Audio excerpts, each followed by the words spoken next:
ಮೇರುನಟ doctor Rajkumar ಅವರ ಮೊಮ್ಮಗ ಷಣ್ಮುಖ ಗೋವಿಂದರಾಜ್ ನಾಯಕನಾಗಿ ನಟಿಸಿರುವ ನಿಂಬಿಯ ಬನಾದ ಮ್ಯಾಗ ಚಿತ್ರದ ಟ್ರೇಲರ್ ಇತ್ತೀಚೆಗೆ ಬಿಡುಗಡೆಯಾಯಿತು. ಡಾಕ್ಟರ್ ರಾಜ್ಕುಮಾರ್ ಮಗಳು ಲಕ್ಷ್ಮಿ, ಅಳಿಯ ಗೋವಿಂದರಾಜ್ ಮಗ ಷಣ್ಮುಖ ಈ ಚಿತ್ರದ ನಾಯಕ. ಲಕ್ಷ್ಮಿ ಹಾಗೂ ಗೋವಿಂದರಾಜ್ ಅವರು ಟ್ರೇಲರ್ ಅನಾವರಣ ಮಾಡಿ ಮಗನ ಚಿತ್ರಕ್ಕೆ ಶುಭ ಕೋರಿದ್ರು. ಹಿರಿಯ ನಿರ್ಮಾಪಕ S A Chinnegowda, doctor Rajkumar ಪುತ್ರಿ ಪೂರ್ಣಿಮಾ ರಾಮ್ಕುಮಾರ್ ಮುಂತಾದವರು ಈ ಸಂದರ್ಭದಲ್ಲಿ ಉಪಸ್ಥಿತರಿದ್ದರು. ವಿ ಮಾದೇಶ್ ನಿರ್ಮಾಣದ ಅಶೋಕ್ ಖಡಬ ನಿರ್ದೇಶಿಸಿರುವ ಈ ಚಿತ್ರ ಇದೇ ಏಪ್ರಿಲ್ 4ರಂದು ಬಿಡುಗಡೆಯಾಗಲಿದೆ. ಮಲೆನಾಡ ಭಾಗದ ಬೆಂಗಾಡಿಯಲ್ಲಿ ಮೇಲ್ಬೈಲ್ ದೊಡ್ಡ ಮನೆಯ 4 ವರ್ಷದ ಮಗು ಅಚ್ಚಣ್ಣ ಕಾಣೆಯಾಗಿದೆ. ಆ ತಾಯಿ ಇಂದಲ್ಲ ನಾಳೆ ಮಗು ಬಂದೇ ಬರುತ್ತೆ ಅನ್ನೋ ನಂಬಿಕೆಯಲ್ಲಿ ಕಾಯ್ತಿದ್ದಾಳೆ. ಕಾಲ ಉರುಳಿದಂತೆ 25 ವರ್ಷದ ನಂತರ ಮೇಲ್ಬೈಲ್ ದೊಡ್ಡಮನೆಯಲ್ಲಿ ಸಂತೋಷದ ವಾತಾವರಣ. ಅದಕ್ಕೆ ಕಾರಣ ಕಳೆದು ಹೋದ ಮಗ ಅಚ್ಚಣ್ಣ ವಾಪಸ್ ಬಂದಿದ್ದಾನೆ.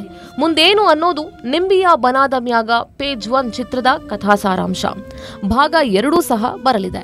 ಷಣ್ಮುಖ ಅವರು ಮೊದಲ ಬಾರಿಗೆ ನಾಯಕನಾಗಿ ನಟಿಸಿದ್ದಾರೆ. ತನುಶ್ರೀ ಚಿತ್ರದ ನಾಯಕಿ.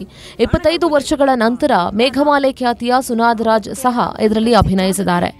ಅರುಣ್ ಕಾರ್ತಿಕ್ ಸಂಗೀತ ನೀಡಿರುವ 4 ಹಾಡುಗಳು ಈ ಚಿತ್ರದಲ್ಲಿವೆ. ಪಳನಿ ಡಿ ಸೇನಾಪತಿ ಹಿನ್ನೆಲೆ ಸಂಗೀತ ನೀಡಿದ್ದಾರೆ. ಸಿದ್ದು ಕಾಂಚನಹಳ್ಳಿ ಛಾಯಾಗ್ರಹಣ, ರವಿತೇಜ ಸಂಕಲನ ಹಾಗೂ ಮದನ್ ಹರಿಣಿ ನೃತ್ಯ